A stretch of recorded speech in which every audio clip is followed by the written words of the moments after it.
Amines and diazonium salt part 1 ह्याच्यामध्ये आपण amines बघू।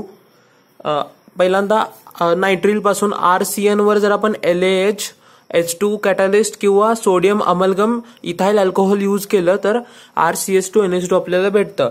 तेच RCN चं partial product RC double bond NH2 म्हणजेच आपला ऍसिड अमाइड वर LaH जर यूज केलं तर RCH2NH2 आपल्याला भेटतं। सेकंड फ्रॉम नायट्रोबेन्झिन, नायट्रोबेन्झिनवर जर आपण H2 कॅटलिस्ट आणि त्यासोबत इथाइल अल्कोहोल तसंच SNFeHCl ह्यांना जर यूज केलं तर आपल्याला अनिलीन भेटतं।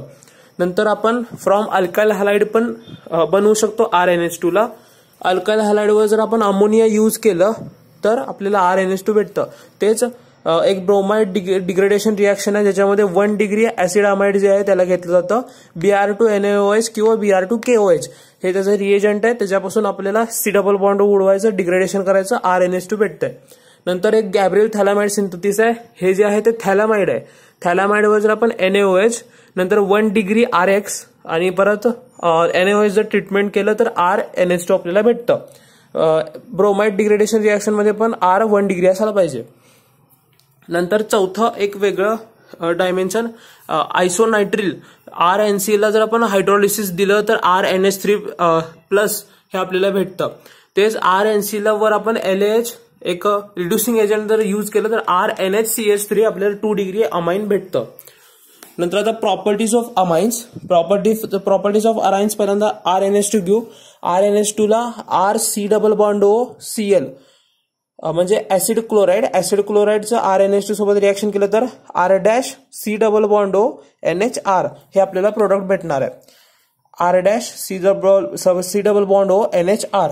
नंतर आपण क्लोरोफॉर्म KOH जर यूज केलं तर आपल्याला आयसोनायट्रिल भेटणार आहे RNC। हे या रिएक्शनचं नाव आहे 1 डिग्री कार्बोलामाइन फाऊल टेस्ट। RNCचं स्मेल आहे ते फाऊल असतं त्यामुळे त्याचं ते नाव आहे, 1 डिग्री ला ओळखण्यासाठी टेस्ट आहे। नंतर आपण हायझनबर्ग टेस्ट बघू।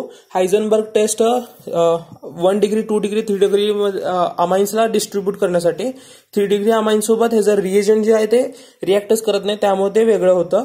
नंतर आता 1 डिग्री 2 डिग्री मध्ये बघितलं तर आपण पहिल्यांदा 2 डिग्री वाला तयार करून घेऊ R' ने। इथं हे 2 डिग्री तयार झालं। जर 2 डिग्रीवर आपण पॅराटॉल्युइन सल्फ्युनाइल क्लोराइड किंवा नुसतं बेन्झिन सल्फ्युनाइल क्लोराइड ह्याला जर आपण यूज केलं आणि नंतर जे काय प्रोडक्ट तयार होणार त्याच्यावर ॲक्वेस अल्कली म्हणजे ॲक्वेस KOH जर यूज केलं तर 2 डिग्रीवाला नॉट सोल्युबल असणार आहे। तेच 1 डिग्रीला जर आपण यूज केलं हे रिएजंट प्लस ॲक्वेस KOH तर ते सोल्युबल होणार आहे आणि हे हायझनबर्ग टेस्ट आहे। 1 डिग्री आणि 2 डिग्रीला खास करून सेपरेट करताय। नंतर रिएक्शन विथ नायट्रेटिंग मिक्सचर, नायट्रेटिंग मिक्सचर काय NaNO2 प्लस HCl म्हणजे आपल्याला HNO2 भेटतं। HNO2 काय नायट्रस ऍसिड। आता पहिल्यांदा आपण 1 डिग्री ॲलिफॅटिक अमाइन बघू। 1 डिग्री ॲलिफॅटिक अमाइन मध्ये जर आपण हे जर यूज केलं नायट्रेटिंग मिक्सचर तर आपल्याला R डायझोनियम सॉल्ट भेटतं, पण which is unstable. Aliphatic diazonium salt जे आहे ते अनस्टेबल आहे त्यामध्ये तर R कार्बोकॅटायन आणि OH मायनस आपल्याला भेटणार आहे, रिअरेंज करता येते त्याच्यामध्ये। नंतर 1 डिग्री अरोमॅटिक अमाइन PHNH2 म्हणजे आपलं हे अनिलीन आहे। मग अनिलीन जे आहे अनिलीनवर जर आपण नायट्रेटिंग मिक्सचर टाकलं तर आपल्याला माहित आहे डायझोनियम सॉल्ट आपल्याला भेटणार आहे। जर आपण 2 डिग्री अमाइन मग R2 असू दे नाही तर PH2 असू दे NH ह्याच्यावर जर आपण यूज केलं तर ते तिथं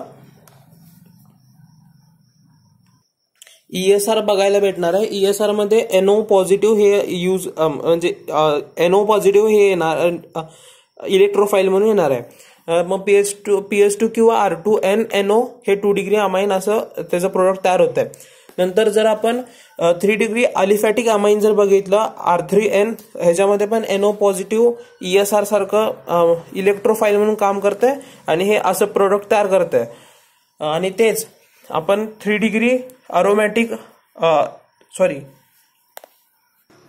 जर आपण 3 डिग्री अरोमॅटिक अमाइन कडे बघितलं तर तिथं NO positive electrophilic substitution reaction होणार आहे ऍट पॅरा आणि ऑर्थ्रो पोझिशनवर, कारण NR2 जे आहे ते ऑर्थ्रो आणि पॅरा डायरेक्टिंग आहे। अमाइन्सचं ESR जे आहे ते सोपं आहे, ते बघून घ्या।